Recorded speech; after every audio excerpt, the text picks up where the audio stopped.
हमारे चैनल बादल एक्सप्रेस को सब्सक्राइब करें, लाइक करें, शेयर करें और वीडियो अच्छा लगे तो कमेंट्स करें एवं बेल आइकन भी दबाएं ताकि हमारी वीडियो सबसे पहले आप तक पहुंच सकें। धन्यवाद।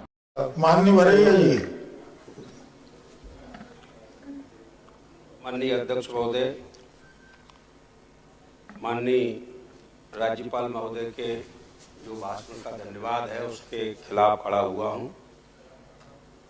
पूरा भाषण तो उन्होंने नहीं पढ़ा था, लेकिन लिखा हुआ भाषण है जिसमें उन्होंने कहा है भारत लोकतंत्र की माता है और यह सदन लोकतंत्र का मंदिर है। ये सत्य है, लेकिन संविधान को कहाँ छोड़ देते हैं। संविधान और संविधान निर्माता बाबा साहेब अम्बेडकर का नाम उन्होंने नहीं लिया कि दरअसल वो क्या है। संविधान और बाबा साहेब अम्बेडकर से बीजेपी की सरकार को नफरत क्यों है, इसके बारे में भी उन्हें बताना चाहिए।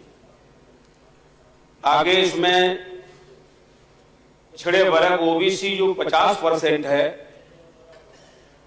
मध्य प्रदेश में 50% ओबीसी है।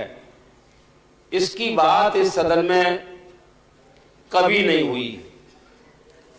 क्या बिना पिछड़े वर्ग से, मुझे भी देख, मेरे भी आंखें हैं, मेरे भी आंखें हैं, फोटो से काम नहीं चलेगा। लेकिन ये सदन जो देश का लोकतंत्र चलता है, आप लोग तो ये भी कहते हैं कि वो दलितों के नेता हैं। क्या संविधान अकेले शेड्यूल कास्ट के लिए लिखा है, ट्राइब के लिए लिखा है क्या? उस संविधान पूरे देश के लिए लिखा है, सभी वर्गों के लिए लिखा है, और सभी वर्गों के लिए लिखा है, तभी आप टाई सूट पहने हुए हैं।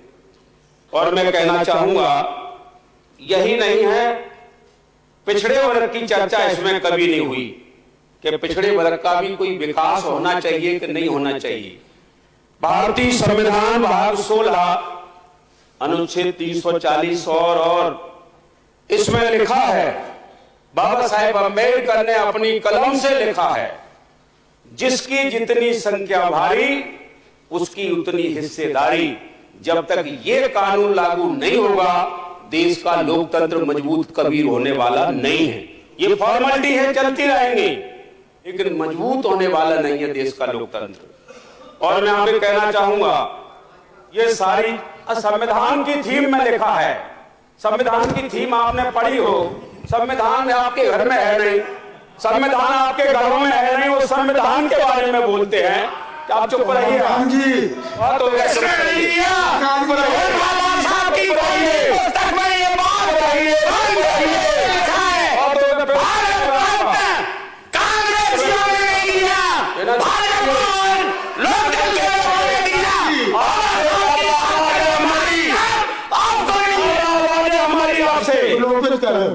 बढ़ जाएगा, ज्यादा मत चिल्लाइए। और आगे मैं कहना चाहूंगा, अरे उमाकांत जी, पेट बढ़ जाएगा, क्या करेगा से। अब आप अध्यक्ष महोदय पूरे भाषण में क्या मर्यादा के विरोध में बैठा लो, इनको बैठा लो। उमाकांत जी, अध्यक्ष महोदय कृपया बैठ जाए, आप कृपया बैठ जाए। गाय की अध्यक्ष महोदय चुप कराइए, मैं इनके भाषण में खड़ा नहीं होता हूं कभी। गाय की कृपया बैठ जाइए उमाकांत जी। अधिकार नहीं है, चुपचाप रहिए, चुप होने के लिए ठीक है। चलिए, गाय की जिंदगी बचाने की चर्चा, गाय की जिंदगी बचाने की चर्चा इस पूरे भाषण में नहीं है। रोडों में गाय मर रही है, गाय के कारण किसान मर रहा है और गाय रोडों में मर रही है। इसकी हत्या की जिम्मेदारी कौन लेगा? इसकी हत्या की जिम्मेदारी सरकार की है। और यही नहीं, बेरोजगारी राज्य का नहीं देश का बड़ा विषय है। बेरोजगारी के विषय में कोई चर्चा भाषण में नहीं। बेरोजगारी के अलावा महंगाई एक बहुत बड़ा विषय है। महंगाई के ऊपर इस भाषण में कोई चर्चा नहीं है। और यही नहीं है, किसान के विषय है जो आपके मैनिफेस्टो में थे। 3100 रुपए धान खरीदी, 27 रुपए गेहूं की खरीदी नहीं है उसमें। और यही नहीं है, गैस सिलेंडर 450 रुपए की, इसमें कोई चर्चा नहीं है। और उसको बड़ी होशियारी से इन्होंने गुमराह करके पात्र बहनों के लिए है।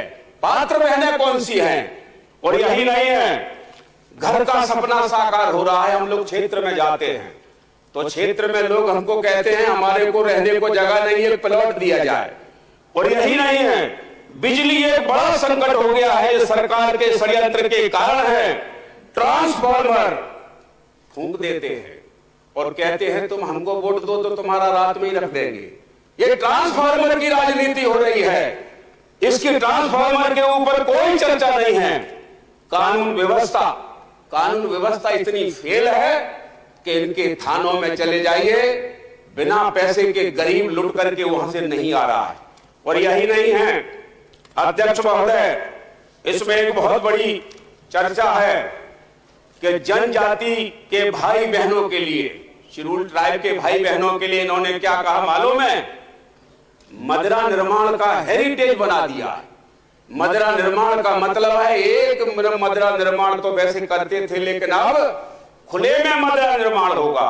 यानी ट्राइब के महिला पुरुष इनकी जिंदगी बर्बाद करने का एक बड़ा षड्यंत्र है सरकार का। 78% महिलाओं के बारे में कहा है कि इनके खाते खुले हैं। क्या उसमें पैसा डला है क्या? इसकी कोई चर्चा नहीं है।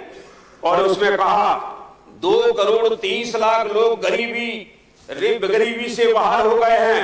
मैं आपसे कहना चाहता हूं कि बीपीएल की सूची से नाम काटे जा रहे हैं और जिनके नाम जुड़ना है वो जुड़ने से मना कर देते हैं। यही नहीं है, अगर गरीबी वास्तव में गरीबी को हटाना चाहते हो तो इनका क्या षड्यंत्र का नारा है? गरीबी हटाना होता है बराबर गरीबों को ही हटा दो। यह है इसका मतलब। गरीबी बढ़ी है। गरीबी कैसे बढ़ी है जो मैं आपको बताना चाहता हूं। शेड्यूल कास्ट और शेड्यूल ट्राइब के जो इसमें वित्तीय व्यवस्थाएं थी, शेड्यूल कास्ट शेड्यूल ट्राइब की वित्तीय विकास की जो व्यवस्था थी, अंत व्यवसायी योजना, रानी दुर्गावती योजना, पवन पुत्र योजना, ये सारी योजनाएं इन्होंने खत्म कर दी हैं। और शेड्यूल कास्ट और शेड्यूल ट्राइब के जो लोग हैं उनको सब्सिडी वाली कोई भी योजना अभी नहीं बची है। जो योजना है इसमें सब्सिडी नहीं देते हैं। और औद्योगिक भूखंडों में इनको कोई आरक्षण नहीं है। और इनको शांत करने के लिए क्या कहा जाता है मालूम है? अरे हम तो संत रविदास स्मारक बना रहे हैं। संत रविदास स्मारक और सह सामुदायिक भवन का निर्माण कर रहे हैं। मध्य प्रदेश में शेड्यूल कास्ट के 30 जिले बाहुल्य है शेड्यूल कास्ट, ऐसा ये बोलते हैं। और उसमें झूठ की कहानी क्या है कि 30 जिले छोड़िए आप, यह की बात सुन लीजिए सब रविदास जी के नाम की कि 30 जिले में ये बनाएंगे कि नहीं बनाएंगे वो तो छोड़िए। मुख्यमंत्री जी ने 26 जनवरी 2009 को घोषणा की थी उज्जैन में। क्या घोषणा की थी कि महू में बाबा साहेब अम्बेडकर स्मारक जिस तरह बना है उसी तर्ज पर हम उज्जैन के क्षेत्र में रविदास स्मारक बनाएंगे। और मैं आपको कहना चाहता हूं झूठ का कितना बड़ा पुलंदा है इनका। इनको शर्म भी नहीं आती है। ऐसी बातें भाषण में लिखवा देते हैं और राज्यपाल महोदय के मुंह से बुलवा रहे हैं। और उसमें क्या लिखा हुआ है कि ये सारे काम हम कर रहे हैं, जबकि उज्जैन के मामले में महू के तर्ज पर बनने वाला रविदास स्मारक 15 वर्ष हो गए हैं, 1 इंच स्मारक नहीं बना है। और अध्यक्ष महोदय यही नहीं है, मैं आपसे कहना चाहता हूं माननीय सभापति महोदय, सागर में बनना इनके संज्ञान के लिए उज्जैन में बन गया क्या? माननीय जी, अरे भैया जी 15 साल थोड़ा बता दीजिए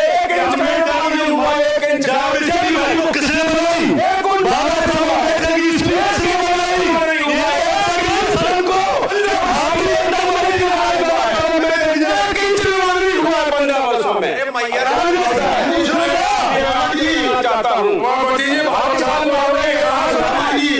राज्यपाल महोदय के भाषण में ये झूठी बातें लिखवा करके इस तरह से प्रचारित कराते हैं, इन वर्गों को फंसाते हैं।